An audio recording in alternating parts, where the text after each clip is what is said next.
Ladies and gentlemen, to introduce the President of the United States, please welcome Ms. Neha Butch.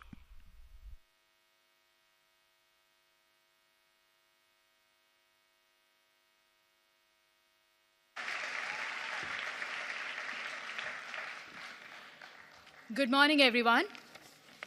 I was hoping for a little good morning back, but thank you so much. It's been a long day. It's been a long time waiting. It has been an honor to have been invited to introduce the President of the United States of America.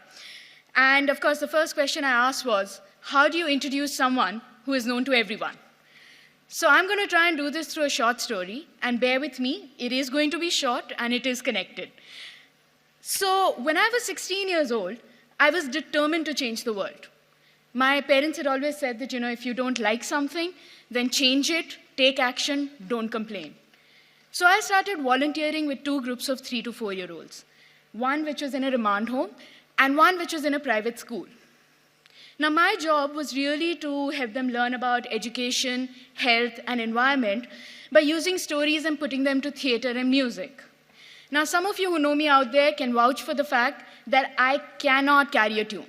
Not then, not now, not ever. So it was not easy.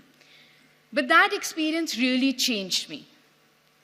I found that while I really look forward to the hugs with the kids in the private school, I tended to avoid most of them in the remand home. Why? Because I saw lice in their hair. Now that right there, I wanted to change the world, and a tiny black insect was going to be my biggest roadblock. That was my mirror. I realized that if I wanted to change the world, I would really need to start by changing myself first. I would need to suspend my judgments, allow curiosity, and learn empathy. When I look back now, I realize that had it not been for that instance, I would never have found my life's passion, that of working with the nonprofit organization Prava. At Prava, thank you. At Prava, we co-create empowering spaces with and for young people. Spaces where young people can experience the other and go beyond the narrow, restricting identity boundaries. Spaces where they can become empathetic young leaders. Leaders who can take value-based, informed stances and then take appropriate action. Now, it is this belief in the need for empathy that connects me to the President and makes it a privilege to introduce him today. Over the years, he has emphasized the need to work on the empathy deficit.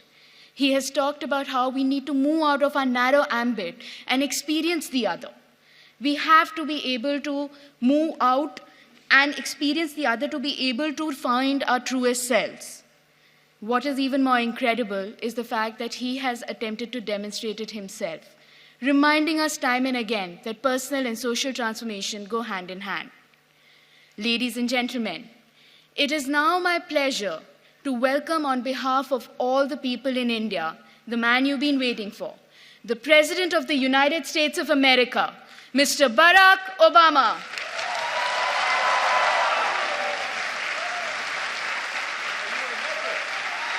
You're very good. Thank you so That was much. fabulous. Thank you. We're very proud of you. Thank you so much. Thank you. Namaste. Thank you so much. Thank you so much, Neha, for what a wonderful introduction.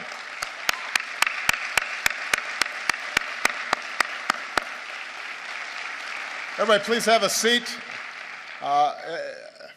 Nothing fills me with more hope than when I hear incredible young people like Neha and all the outstanding work that she's doing on behalf of India's youth and for representing this nation's energy and its optimism and its idealism. She makes me very, very proud. And I think that may be her. Is that somebody related to you? Okay, because we just had a chance to meet, and she's beaming with pride right now, sitting next to you. Give Neha a big round of applause once again.